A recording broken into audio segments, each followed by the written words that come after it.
हाय, सारिकाच रेसिपीमध्ये तुमचं मनपूर्वक स्वागत आहे. तर चला, आज बनवणार आहोत बोंबील काढा. तर चला, बोंबील काढ्यासाठी आपण काय काय घेतलेले पाहू शकतोय. तर मी बोंबील आहे ना स्वच्छ धुवून कापून घेतलेले आहेत.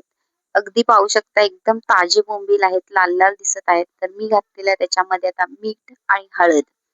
तर मीठ थोडं जास्त का घातलेलं आहे, तर मी काढा बनवते. तर त्याच्यामध्ये मी भरपूर अशी आंब्याची आंबोशी घातलेली आहे. त्याच्यामध्ये घालूया आपण छान अशी 2 हिरवी मिरची आणि मग घ्यायचंय त्याला पाणी टाकून आपण मिक्स करून. तर खूप छान असे मिक्स करून घेतलेलं आहे. तर आपण आता याला गॅसवर ठेवूया. गॅसवर ठेवल्यानंतर का आपल्याला घ्यायचा एक उखळ.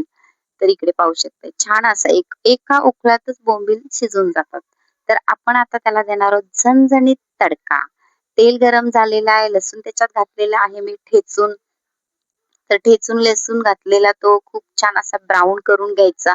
ब्राऊन केल्यानंतर आपण त्याच्यावरती खूप छान असं झणझणीत तडका द्यायचा. इकडे पाहू शकताय किती भारी तडका आलेला आहे. तर असा काढा, अशा तडक्याचा काढा तुम्ही प्यायलात तर एक नंबर तुमच्या तोंडाला चव येणार. आजारी माणूस तर लगेचच खुश होणार. तर इकडे पाहू शकताय आंबोशी घातलेली आहे मी आंब्याची भरपूर आणि आता आपला काढा छान असा तयार झालेला आहे. तर माझ्या चॅनलवर तुम्ही नवीन असाल तर फटाफट सबस्क्राईब करून घ्या आणि मग माझ्या नवीन-नवीन एखाद्या रेसिपी तुम्हाला आवडल्या तर नक्कीच पाहत राहा रोज.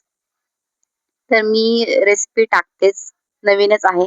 तर मला तुमचा सपोर्ट हवा आहे. तर चला फटाफट तुम्ही मला सबस्क्राईब करून घ्या.